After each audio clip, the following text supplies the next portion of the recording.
My adopted sister lied about me for years and destroyed my life. Now everyone wants me back, but it's too late. I grew up in the kind of family that had everything figured out, at least on paper. My name's Zach Mitchell, and if you asked anyone in our neighborhood back in the St. Louis suburbs, they'd say we were the picture-perfect Mitchells. Big colonial house with fresh mulch every spring, a dad who wore cufflinks to work, a mom who never missed a PTA meeting or forgot a birthday. And me, straight-A student, captain of the baseball team, one of those kids who teachers always talked about in that he's going places tone. It wasn't all for show, not entirely. I was good at school, good at sports, polite to adults, and I liked the life we had. My dad made great money as a senior financial advisor, the kind who never missed a suit fitting, and my mom was the social glue of every club, committee, and church event in town. I was their golden boy, their only child, and for the first 10 years of my life, I didn't know anything different. Then came Kira. She was 3 years old when they adopted her. A tiny thing with wide hazel eyes and a laugh that made people stop what they were doing. My mother always wanted a daughter. She made that no secret. And when Kira came home, you could practically hear the shift in the house like a switch flipping. Suddenly, it was matching dresses and photo shoots, ballet recitals, and pink birthday parties with personalized cupcakes. Overnight, everything became about her. I was 10, old enough to know what jealousy felt like, but not old enough to know how to hide it. At first, I acted out in little ways, slammed my door, rolled my eyes, talked back. But my mom only had patience for one emotional child at a time, and it wasn't me. She'd give me this tired look like I was a burden. "She's just a baby, Zach," she'd say, like that explained everything. Over time, I stopped fighting it. What else was I going to do? I still had baseball, still had friends and teachers who liked me. And it wasn't like Kira was mean or bratty. She loved me in that clingy, wide-eyed way little kids love the people they look up to. She'd trail behind me in the hallway, ask if she could sit with me while I did homework. She called me Z before she could say Zach properly, and the name stuck. I told myself it was fine, that I didn't need the attention, that being the responsible big brother was just another role I could play well. And for a while, I believed it. But something small started rotting in me. Not loud or obvious, just a quiet erosion I didn't notice until years later, when it had already hollowed me out. In high school, I was still the golden boy on paper. Still made honor roll, still got varsity letters, still smiled at the right times, and helped old ladies cross the street. But at home, I felt like wallpaper. Present, functional, unnoticed. Kira became a teenager with a flair for drama, theater club, poetry, a new obsession every week. She was moody and loud and beautiful, and my parents adored her. My mom would brag to her friends about Kira's art awards the way she used to talk about my batting average. "She's just so expressive," she'd say, pressing a hand to her chest like she felt it in her soul. Dad would nod like he understood, like she'd inherited some deep emotional genius. Meanwhile, I brought home a full-ride scholarship to college and got a distracted, "That's great, honey," while they tried to get the printer working for Kira's photography contest. But I kept being the good son. I came home for holidays. I helped Kira with her college essays. I even gave up a summer internship to stay home and help when mom broke her leg and dad was traveling more than usual. No one asked me to, not really. But no one said thank you either. It wasn't one moment that broke me. No big betrayal or final straw. Just a slow realization that I was a supporting character in my own family's story. And the worst part? They still thought everything was fine. Still told people how proud they were of both their kids. Still expected me to show up, smile, and play the part I'd been given. So I did. For years. Until one day, I didn't. Because sometimes, when you build your life around being exactly what everyone expects, all it takes is one crack, and the perfect facade comes crashing down from the inside. Kira always had this look in her eyes when someone complimented me, like she was trying to smile, trying to be gracious, but something underneath her skin was cracking. I didn't notice it much when we were younger. She was just a loud, theatrical kid with paint-stained fingers and 1,000 half-finished sketchbooks. She narrated her life like it was a movie and acted out imaginary scenes in the backyard with the same intensity other kids saved for tantrums. At first it was charming, even funny. She'd tell wild stories about secret tunnels under the school or claim our neighbor's cat could talk to her in dreams. My mom thought it was creative, said she had the heart of a poet. My dad said she had theater kid energy, like it was some phase she'd outgrow. But she didn't outgrow it. If anything, it sharpened with age. Middle school was when the contrast between us really became obvious. I was 13, already broad-shouldered from baseball, and used to being the kid teachers asked to help carry chairs or walk new students to class. Kira was 10 and barely over 4 feet tall, with hair she refused to brush unless someone forced her, and a tendency to dress like she'd rolled through a lost and found box blindfolded. She was weird in that way kids can't resist targeting. And she didn't help herself. She'd tell her classmates that she was descended from royalty or that she'd written a novel at age 7 that publishers were fighting over. She made people uncomfortable in a way she didn't understand, like she couldn't see how far off she sounded from the rest of the world. The bullying started small, a snide comment, a shove in the hallway, art supplies accidentally dumped onto the floor. When she finally came home with a black eye and told our parents she fell into a locker, I knew she was lying. I also knew they wouldn't push. Our mom clung to the idea that Kira was just sensitive and misunderstood, like she was some fragile genius no one appreciated properly. But I wasn't going to let it slide. So I started walking her to school. I sat her down one night and showed her how to throw a proper punch, where to stand to keep your balance, how to use your elbow if someone grabs your wrist. I told her not to start anything, but if someone put hands on her, she had every right to finish it. She nodded like she understood, eyes wide, soaking in every word. After that, the bullying stopped, or maybe it just shifted to whispers and rolled eyes when I wasn't around. Either way, she walked the halls a little straighter. She called me her bodyguard in front of her friends, said I was like a knight from one of her stories. But even then, I could feel it. The way she looked at me when teachers said I was such a good role model, or when family friends would pat me on the back at parties and ask her if she was proud of her big brother. She'd smile, sure, say the right words, but her smile didn't touch her eyes. Not really. She started exaggerating more. Said she got invited to advanced drama programs that didn't exist. Claimed she was in talks to voice a cartoon character, though she couldn't say which studio. I'd catch her making up injuries, a sprained ankle from a fall that never happened, a fake cough she'd drag out for weeks so she could skip gym. It wasn't just lying. It was theatrical, purposeful, like she was rewriting her life to compete with mine. I didn't get it then. I thought it was just attention-seeking. I figured she'd grow out of it. But deep down, I think she hated me, not in a loud or violent way, not even in a way she could admit to herself. But she couldn't stand living in a world where I was the standard, where people looked at me and then looked at her and saw the difference. I was the blueprint. She was the odd draft they weren't sure what to do with. Our parents didn't help. They were so proud of the image they built around me. Honor roll, trophies, clean-cut college applications, and they couldn't see what that did to her. Mom tried. She'd hang Kira's drawings on the fridge and tell guests she was so imaginative, but you could hear the difference in her voice. My success was proof of good parenting. Kira was a question mark they couldn't quite solve. Still, on the outside, we looked like the perfect siblings. We had the family Christmas photos, the joint birthday parties, the carefully framed portraits in the hallway. Me in a suit, Kira in a floral dress, both of us smiling just right.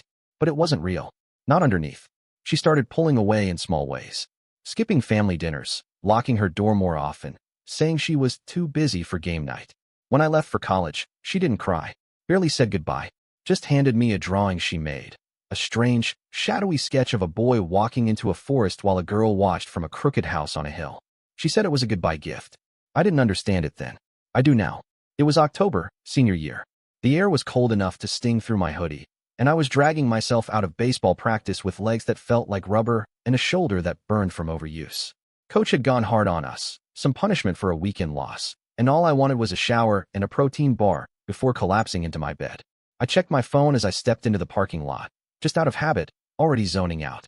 39 missed calls, 17 voicemails, dozens of unread texts, most of them unreadable strings of all caps and punctuation. Some just said things like, "How could you?" or "You sick bastard," or "Stay away from her." A few were from numbers I didn't even recognize. I stopped walking. My first thought was someone had died. Maybe Dad had a heart attack, or there'd been a car crash. That sick drop in my stomach hit, like gravity all at once. I scrolled through the messages, my hands suddenly clumsy and cold, and then my phone lit up again. Dad. I answered before it could ring twice. His voice didn't sound like his. "Come home. Now." No explanation. No space for questions. Then he hung up. I stood there in the parking lot, surrounded by the metallic hum of quiet cars and floodlights flickering overhead, and I felt something collapse in my chest. I'd never heard that tone from him before. Not even when I wrecked the car junior year, or came home drunk that one Thanksgiving. This was colder, harder. Like I wasn't his son. Like I was a problem to be dealt with. The drive home was a blur. My hands were shaking. The roads I'd known since I was a kid felt foreign, like I was driving towards something I couldn't see yet, but already knew was going to tear everything apart. When I pulled into our driveway, there were too many cars. Not just my parents and Kira's. There were others. Uncle Rob's truck, Aunt Linda's minivan, Neighbors' sedans parked crooked along the curb. The porch light was on. The living room windows were glowing like stage lights. I walked up the steps and opened the front door without knocking. The room was full. My entire family, friends, neighbors, all of them silent, staring, like they'd been waiting, like I was the final act in a play I hadn't even auditioned for. Kira was curled up on the couch, crying into Grandma's shoulder. Her shoulders shook with each sob, dramatic and slow, like something rehearsed. Her face was red and swollen, but her eyes flicked up and caught mine for half a second before looking away. Everyone else, my mother, my father, both of my uncles, aunts, people who'd watched me grow up, they all stared like I was something they didn't recognize anymore. Something dangerous. Then it happened fast. Uncle Rob stepped forward, face red, veins bulging, and before I could say a word, he swung. Full force. His fist connected with the side of my face, and the world tilted sideways. My head hit the wall, my knee buckled, and I went down hard, mouth full of blood and adrenaline and confusion. What the hell is going on? I shouted, but no one answered. My mom was shaking, arms crossed like she was physically holding herself together. My dad's jaw was tight. His eyes were locked on mine like he was trying to burn a hole straight through my skull. "You know damn well what's going on," he said, his voice low and shaking.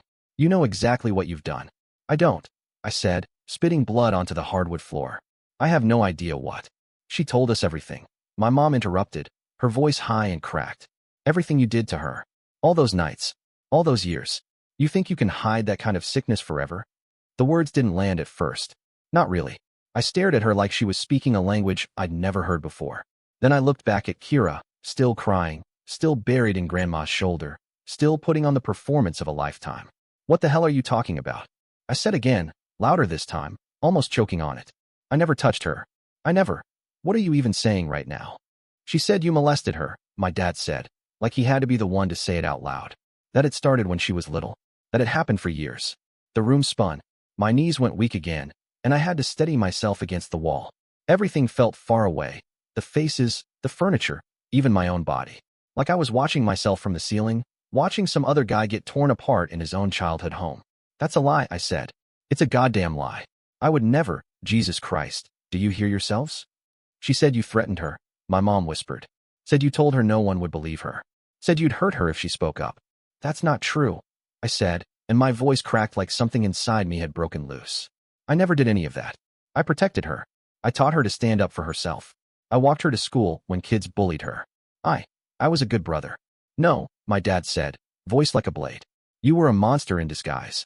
I looked around the room, waiting, hoping for someone to stand up, someone to say this was crazy, that it didn't make sense, that the boy they'd watched grow up wasn't capable of something like this. But no one said a word. They just stared, arms crossed, lips tight, like the verdict had already been decided. And in that moment, I realized it didn't matter what I said. The story had already been told. The roles already cast. Kira, the wounded little sister. Me, the predator hiding behind good grades and college scholarships. And everyone had bought it. Every single one of them. I stood there, in the house I grew up in, with blood on my teeth and betrayal in every corner, and I knew the truth didn't matter anymore. Because this wasn't about truth. This was theater. And the curtain had already come down. I don't remember what I said that finally pushed him over the edge. Maybe it was when I shouted that they were insane, that Kira was lying, that none of this made any sense. Or maybe it didn't matter. Maybe he'd already made up his mind the second I walked through that front door. But 1 second I was standing there, dazed and pleading, and the next my father's fist connected with my jaw so hard it sent a white-hot burst of light through my skull. I hit the floor sideways, mouth full of blood and carpet fibers, the copper taste mixing with the sting of betrayal I hadn't even begun to process. I looked up, still in shock, thinking maybe, just maybe, this was still salvageable. But he stood over me, breathing heavy, knuckles flexing like he wasn't finished yet. And my mother? She didn't say a word.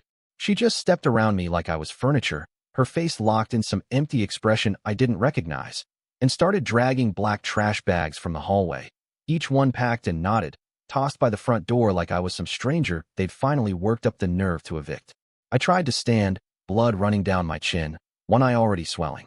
"Mom," I said, voice cracked, hoarse, "please." She didn't even flinch, just grabbed another bag and set it down beside the rest. She wouldn't look at me. She wouldn't even speak to me. Like I was a ghost she was trying to clean up after. My dad grabbed my wallet out of my jacket and rifled through it right there in front of everyone. Pulled out my health insurance card, my bank card, the emergency credit card he gave me my first semester of college. He took everything connected to them, and tossed the empty wallet back at me like it was garbage. "You're done here," he said. "You don't come near this house again. You don't speak to anyone in this family. You don't exist." I couldn't breathe, couldn't think. The room spun so violently I thought I might pass out. I turned toward my sister, still buried in the crook of Grandma's arms, still crying like she'd just witnessed some great tragedy. Her eyes met mine for half a second, and she blinked, not fast, not slow, just enough for me to see it wasn't fear in her face. It was satisfaction. They pushed me out the front door, literally. My dad shoved me in the chest so hard I stumbled backward down the porch steps, scraped my hand on the railing trying to catch myself. He threw the bags after me, one by one, until they landed in a messy pile at my feet. Then he slammed the door. That was it.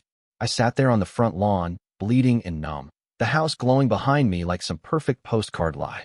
I looked up at the windows, half expecting someone, anyone, to appear, to call out that this was a mistake, that the nightmare could still be undone. But the curtains stayed closed. The lights flicked off one by one. The silence was total.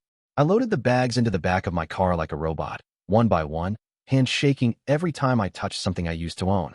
My duffel bag, my glove, the hoodie I wore to state championships. Things that used to mean something, now stripped of all weight. I slept in the driver's seat that night, parked 3 blocks from the house in case someone called the cops. It was cold. My mouth was split open. My ribs ached. I didn't cry. I didn't move. I just stared at the windshield until morning. The next day, I started calling people. My uncle. No answer. My aunt. Straight to voicemail. My grandma's number went to a message saying it had been disconnected. I texted my cousin, asked if he knew what was going on, begged him to talk to me. Nothing. Eventually, I tried my dad again. Just one more time. Just to ask why. To ask how they could believe something so twisted, so completely false, from a girl who lied about everything from the day she learned how to speak. The phone rang once, then buzzed with a new message. It was from him. One line. "You are dead to us." No explanation. No second thought. Just a sentence carved into stone. I didn't try again after that. I couldn't. That week, I found out they'd pulled me from their health insurance. My student login stopped working. My tuition payment bounced. They'd canceled the check mid-semester. My email to the registrar went unanswered. I was dropped from my classes for non-payment. My scholarship, the one I'd earned, not one they'd bought, didn't cover the damage. I was erased in less than 72 hours. My car became my bed, my dresser, my office. I parked in the corner of the campus lot furthest from the lights and hoped no one would notice. I ate whatever I could afford from the gas station down the street. Showered in the rec center before they locked the doors. I kept hoping someone would reach out. Someone would say they knew this was a lie. But the silence became its own kind of truth. And that was the fall, not some dramatic moment of explosion, but a slow, endless drop where the air never stopped getting thinner. Where the people I loved didn't just abandon me. They stripped me of every last thread that connected me to the world I once called home. The first job I could find was at this grimy college bar on the edge of town. The kind of place where the floor was always sticky, the regulars smelled like cigarettes and broken dreams, and the jukebox never played anything newer than 2006. I got hired as a bouncer not because I had experience, but because I was tall, broad-shouldered, and didn't flinch when drunk frat guys started puffing up their chests. I'd show up in black jeans and a hoodie, stand near the door, check IDs with dead eyes, and hope no one from campus recognized me. The shifts were brutal. Weeknights bled into weekends. I was on my feet from 6 p.m. to 2 a.m., breaking up fights, dragging out the wasted, dodging puke and glass. The manager didn't care that I was a full-time student. All he cared about was that I showed up, stayed quiet, and didn't sue when some idiot took a swing at me. I needed the money, so I said yes to every shift. I tried to keep going to class, tried to study between shifts in the back room with a flashlight and a cold energy drink, but it didn't matter. My mind was never there. It was back at the house. In that room. On the floor. Replay after replay, like I could edit the scene in my head and make it all make sense. I couldn't focus. Couldn't sleep. Couldn't pretend that any of this was temporary. I missed a quiz in one class, then a lab in another. Papers went unwritten. Exams tanked. My GPA cratered like a dead star. Baseball was the first to go. Coach called me into his office after I missed 3 practices in 1 week. He didn't yell. He didn't have to. He just looked at me like I'd already disappeared. "You've got talent, Zach," he said, not even making eye contact. "But talent doesn't mean much when your head's somewhere else." I nodded. Didn't argue. I knew I was done the second I walked in. It didn't take long for the whispers to spread.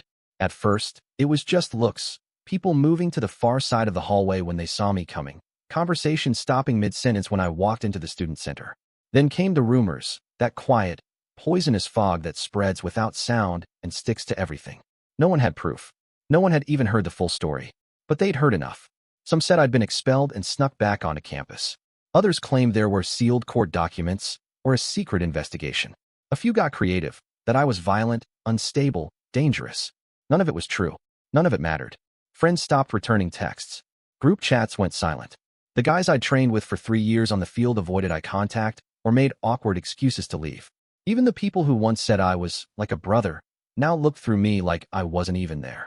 Like I was a ghost no one wanted to admit they knew. I tried talking to one of them, Mark, a guy from my stats class who used to come over for game nights. Cornered him after lecture, just to say hey, just to ask how he was. He smiled, tight and nervous, and said, "Yeah, man, just really busy these days." Then practically sprinted out the door. No one asked for my side. No one wanted to hear it. It was like I'd become radioactive. A walking hazard. People didn't just avoid me.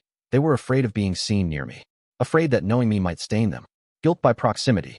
Like if they stood too close, the accusations would somehow rub off on them. Like ink that couldn't be scrubbed away. I stopped going to the gym. I stopped going to class. I stopped trying. I wasn't Zach Mitchell, team captain, honors student, future analyst. I was just the guy from that story, the one whispered between locker rooms and lecture halls. And no one wanted to be the one who stood beside me when the truth didn't matter anymore. The Civic died on a Tuesday morning. I was pulling out of the bar's parking lot after a double shift, running on 4 hours of sleep and half a gas station sandwich, when the engine made this choking, metallic groan and cut off mid-turn. I sat there, blinking at the dash like I could will it back to life. But the check engine light just blinked at me, almost mockingly, and the car rolled to a slow, humiliating stop. I had it towed to some dusty shop off campus where the guy didn't even pretend to sugarcoat it. Cracked engine block, major repair, not worth fixing. He looked at me like I was wasting his time just by standing there, grease-stained hands shoved into his coveralls, waiting for me to admit I couldn't pay. I thanked him, barely, and walked out without even asking for a quote. I already knew I couldn't afford it. I didn't have a backup plan. I didn't have anything. 2 weeks later, I got a notice taped to the apartment door, a half sheet of paper with a red stamp across the top and a date circled at the bottom. I hadn't paid rent. Couldn't. I tried scraping together tips, working longer shifts, selling the last of what I owned that might be worth anything. But it wasn't enough. Not even close. The guys I lived with were already avoiding me, pretending not to hear me come and go. The day came, and no one said a word. They just let me go. I took what I could carry, a duffel bag, a backpack, and one of the garbage bags from my parents' front lawn that I still hadn't unpacked. I walked across campus like a ghost, shoulders down, hood up, shoes soaked from the slush that hadn't fully melted off the sidewalks. I didn't even think about where I was going until I ended up outside the old stadium. There was this utility closet down by the home dugout, a storage room for mops, folding chairs, the forgotten junk no one ever used. The keypad still worked, and I still knew the code from my first year on the team. I slipped inside, shut the door behind me, and just stood there in the dark. It smelled like mildew and old sweat, the kind of damp that sinks into your skin, but it was warm enough, and it was out of sight. I cleared a corner, sat down with my back against a stack of rubber mats, and let the cold bleed out of my hands. That became my bed. I showered in the gym locker room when I could sneak in. I timed it so no one would see me. Late nights, early mornings, headphones in, towel over my face. I brushed my teeth in the hallway bathroom with paper towels and whatever toothpaste I could swipe from old teammates' kits. I ate once a day, sometimes twice if someone left leftovers on a table or tossed a half-full protein bar in the trash. I didn't speak to anyone. I didn't look up. I became part of the building, something that could be ignored if you didn't think too hard about what it meant. One night, I was sitting on the cold concrete floor, knees pulled into my chest, too tired to even unzip my bag, when I heard the keypad beep. The door creaked open, and for a second I thought it was over, that campus security had finally found me, that I'd be kicked off the property and forced to sleep under a bridge. But it was Coach. He stood there in the doorway, his windbreaker soaked through from the rain, his hat pulled low over his eyes. He didn't say anything at first, just looked around at the mess, my stuff piled in the corner, the makeshift bed, the cracked water bottle beside me. Then he let out this long, quiet sigh and walked in. He didn't yell. He didn't lecture. He just crouched beside me and set down a sleeping bag, thick and warm, probably from his own garage. He handed me a thermos of something hot. I didn't even ask what it was. I just drank until the burn in my throat made me feel human again. "You're not invisible," he said finally, voice low and calm. "I've seen you limping through the tunnels. I knew it was only a matter of time. I tried to speak, tried to say something, anything, but the words stuck in my throat. He didn't push. He didn't ask questions. He just sat there with me, like that was enough. He came by every few days after that. Brought old blankets, granola bars, socks. Told me when security was doing sweeps. Gave me a copy of the key so I wouldn't get locked out. He never treated me like a project. Never called me a victim. He just showed up. And in that hollow, frozen version of my life, that was more than anyone else had done. I stopped trying to fix things. I stopped dreaming about explanations or justice or going home. All I cared about was surviving the next night. Staying warm. Finding something to eat. Not being seen. Not breaking down in public. I wasn't living. Not really. But I was still breathing. And at that point, that was all I could ask from myself. Coach knew I was disappearing. He didn't say it out loud, didn't call it depression or rock bottom or any of those terms that make people flinch, but he saw it. The slumped shoulders, the dead stare, the way I moved like I wasn't really there. One morning, he caught me sleeping outside the stadium, curled on a bench with frost in my hair, and the next day, he handed me a folded brochure and a phone number. It was a wilderness program for at-risk youth in Colorado, one of those camps rich parents send their broken kids to when therapy doesn't work and military school is too obvious. They need instructors, he said. People who can lead. People who know how to suffer in silence. I didn't ask questions. I just packed what was left of my life into a duffel bag and got on a bus. The mountains were brutal at first. The air was thin and sharp, the nights cold enough to make your teeth ache. We lived in canvas tents and carried everything we needed on our backs. 50-pound packs, water filters, flint, dehydrated food that tasted like cardboard and regret. I spent most of the first week trying not to pass out from altitude sickness. But my body adjusted faster than I expected. My muscles came back. My lungs strengthened. The weight I'd lost started returning, carved into something leaner, tougher, harder. Every step up the trail stripped away another layer of the person I used to be. But the silence, that's what killed me. There were no phones, no distractions, no noise except for the wind and the crunch of boots on gravel. And without the noise, I couldn't hide from myself. The nights were the worst. I'd lie awake in the staff cabin, staring at the wood-paneled ceiling, hearing Kira's voice in the back of my skull, the way she sobbed into Grandma's shoulder, the way she looked at me, not afraid, not even angry, just smug, calm, like she'd finally won whatever twisted game we'd been playing all along. I drank to shut it up. Whiskey in a canteen, vodka in a plastic bottle tucked into my sock at the bottom of my pack. At first it was a couple swigs before lights out. Then it became something else.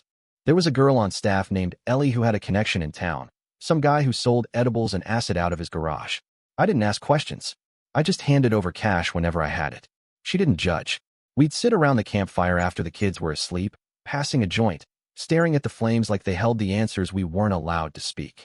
Sometimes I'd trip out in my sleeping bag and imagine I was back home, lying in my old bed before everything shattered. Sometimes I'd just cry and pretend it was rain on my face. I stopped pretending to care. The kids were mostly rich, angry, and bored, sent there by parents too ashamed to admit they didn't know how to love them. I recognized the look in their eyes, the same blank stare I'd been wearing since the night I was thrown out. I taught them how to tie knots, build fires, treat blisters, but I didn't connect. I couldn't. I wasn't a role model. I was just someone passing time between disasters. Then came the morning I woke up with my head pounding, the kind of hangover that makes your vision flicker and your stomach churn. I'd been out the night before, drunk off my ass on warm gin with 2 other instructors, screaming into the dark trees like it would change something. I missed the morning briefing, missed the head count. One of the kids, a quiet 15-year-old named Milo, slipped away during breakfast. They found him hours later, face down in a stream, ankles tangled in a broken footbridge he wasn't supposed to be near. He was dead. I said I didn't hear the radio calls. Said my walkie was on the wrong channel. Said I'd been helping another group across the ridge. Lies stacked on top of lies, but no one believed me. Not really. The director called me into her office, a small trailer at the edge of the property that always smelled like old coffee and damp paper, and told me I was done. No yelling. No drama. Just a look in her eyes like she'd known this was coming for a while. You're good in the field, she said. But you're a ghost, Zach. And I can't have a ghost leading children. I didn't argue. I packed my things. Walked down the trail alone. Got to the main road and stuck out my thumb like a hitchhiker in a story no one wanted to hear. I didn't know where I was going. I didn't care. The only thing I knew for sure was that whatever part of me had held on through all the silence, the exile, the betrayal, it wasn't holding on anymore. Not really. It was just drifting, waiting for whatever came next. I ended up in Fort Collins working security at a music venue downtown, Some converted warehouse that smelled like stale beer and rotting cables. The kind of place where the speakers rattled the brick walls and nobody noticed if you didn't smile. I liked it because no one asked questions. You wore a black shirt, kept your arms crossed, and made sure drunk kids didn't jump the barricade or get into fights in the bathroom. I kept to myself, clocked in, clocked out, slept in the back seat of a rusted-out Corolla I bought for $1,200 off a guy who didn't ask my name. One Friday night, a group of guys came in, loud, half-drunk already, college age, wearing that smirking, overconfident arrogance that always set my nerves on edge. I didn't look at them twice. Not until one of them walked past the ticket scanner, turned back, and locked eyes with me. Just for a second. That flicker of recognition. "Zach?" he said. Too loud, the way someone does when they want other people to hear. "Holy shit, Zach Mitchell." I didn't answer. Didn't nod. Just looked through him like he was nobody, and turned away. But I knew the voice. He was from the university, football team, maybe, or someone who used to be on the periphery of my world. The worst kind. The kind who didn't really know you but had heard the whispers, the stories, the labels. They stayed all night. Drank too much. Pointed. Laughed. Said things under their breath as they passed the guardrail near the stage. I kept my face blank, hands behind my back, heart in my throat. After the last encore, I waited until the place cleared out. Cleaned the barricades. Rolled up the caution tape. The parking lot was quiet by the time I left. Just flickering halogen lights and the buzz of the streetlights overhead. I didn't see them waiting. The first hit came from behind. A bottle, maybe, or a fist wrapped in something hard. I stumbled, vision doubling. Then two more grabbed me. One of them called me a freak, said, "We know what you did," said, "People like you don't belong near normal folks." I tried to fight back. Got a few hits in. Broke someone's nose. I remember the crunch. But 3 against 1 doesn't end well. My ribs cracked under someone's boot. My right eye went black when I hit the pavement. I don't remember how long it lasted. Just that the headlights of a car turning into the lot finally scared them off. Tires screeched. Voices scattered. Then silence. I woke up in the hospital with tubes in my arm and dried blood in my ears. A nurse was leaning over me, young, tired eyes, clipboard in hand. "You're lucky someone found you," she said, like that was supposed to comfort me. I couldn't speak. Could barely move. Every breath was fire. Every inch of my body screamed. 3 broken ribs. Dislocated shoulder. Fractured orbital bone. Concussion. Internal bruising. The doctor gave me the list like he was reading off grocery items. Then came the bill. $177,000. No insurance. No savings. No family. Just my name in black ink on a white page and a bottom line that might as well have been a death sentence. They released me after 2 nights. I couldn't walk properly. Couldn't lift my left arm. I had no place to go. I climbed back into my car, wincing with every movement, and drove to a gas station parking lot near the edge of town. I washed in the bathroom with paper towels and cheap soap, cleaned the blood from my face, wrapped my torso in ace bandages stolen from the hospital's supply closet. I stared at myself in the cracked mirror, swollen eye purple and grotesque, lips split, skin yellowing around the bruises. I didn't look human. I didn't look like anything at all. That night, I sat in the driver's seat, staring out through the windshield as the world blurred around me. My thoughts were slow, heavy, as if even my mind had finally grown tired of circling the same drain. I had nothing. No name. No future. No one waiting for me anywhere. The silence wasn't peaceful anymore. It was a void. I drove out past the edge of town. Followed a road I didn't recognize. The pain in my ribs made it hard to breathe, but I kept driving. Eventually, I reached an old steel bridge. Tall, quiet, forgotten by most of the city. I parked on the gravel shoulder. Got out. Walked to the railing. The water below was dark, slow-moving, endless. I climbed up. The metal was cold under my palms. My breath came in short gasps. Not from fear, but from the broken things inside me. I stood there, rain soaking through my jacket, wind clawing at my face, and I waited. For what? I didn't know. Maybe for the world to offer me one good reason not to let go. It didn't come. It was the middle of the night, just past 2, maybe closer to 3.